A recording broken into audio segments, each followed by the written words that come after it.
Well, it's no secret the platform formerly known as Twitter has been in turmoil since Elon Musk took over the helm of the company.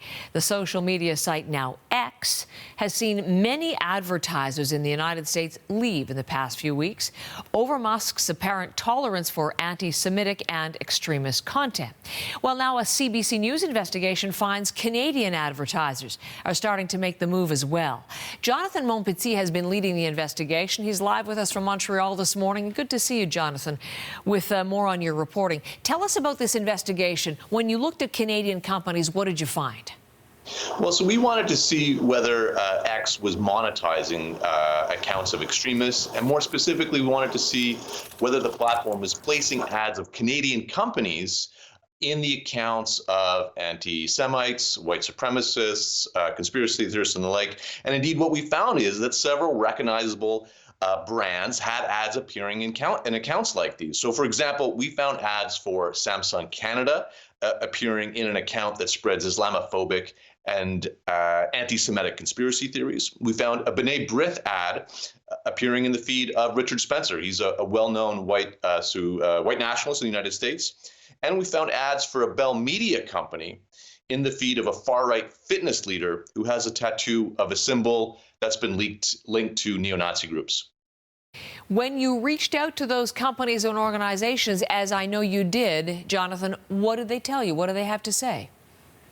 Well, despite several attempts to reach Samsung Canada, no one responded to us. B'nai B'rith said that, in effect, that they accepted the risks of having ads appear alongside problematic content. For them, the benefits of being on social media outweighed the downsides. But Bell Media and other companies we spoke to said they were quite surprised to find their ads in these kinds of accounts. And as a result, they are suspending their advertising campaigns on X. They said they had specifically asked X not to place their ads alongside extremist content. Polling firm Angus Reid, which had an ad appear in one of these accounts, said that in this case, quote, "these controls appear to have failed." Bell Media, in a statement to us, said, "This situation is unacceptable. As a result, we have interrupted Bell Media advertising campaigns on X." And they said that decision applies to advertising in both French and English. So when you say some companies, some agencies see it as a fail, how did it happen in this way, Jonathan? But we spoke to an expert in far-right extremism whose group has worked in the past with Twitter.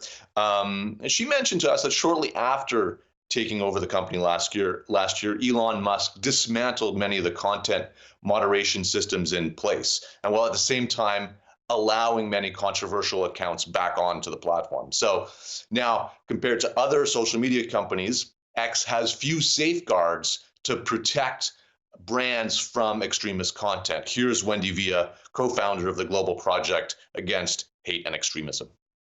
We have systems in place where we have people in different parts of the world that we talk to at each of the companies. You know, they have trust and safety teams. They have somebody who specializes, say, in dangerous orgs or bullying and harassment or anti-LGBTQ, you know. So there are some systems in place. There are no systems in place at Twitter. There are none. And just one final point, Heather, advertising counts for the vast majority of Twitter's revenues or X's revenues. So if advertisers continue to leave, it could pose a real threat to the financial viability of the company. Jonathan, thank you very much. Jonathan Montpetit from Montreal. And there is a lot more in Jonathan's investigation in a piece that's up online this morning. You go to our website, CBCNews.ca. It's up on the front page, the homepage today. You're watching Morning Live.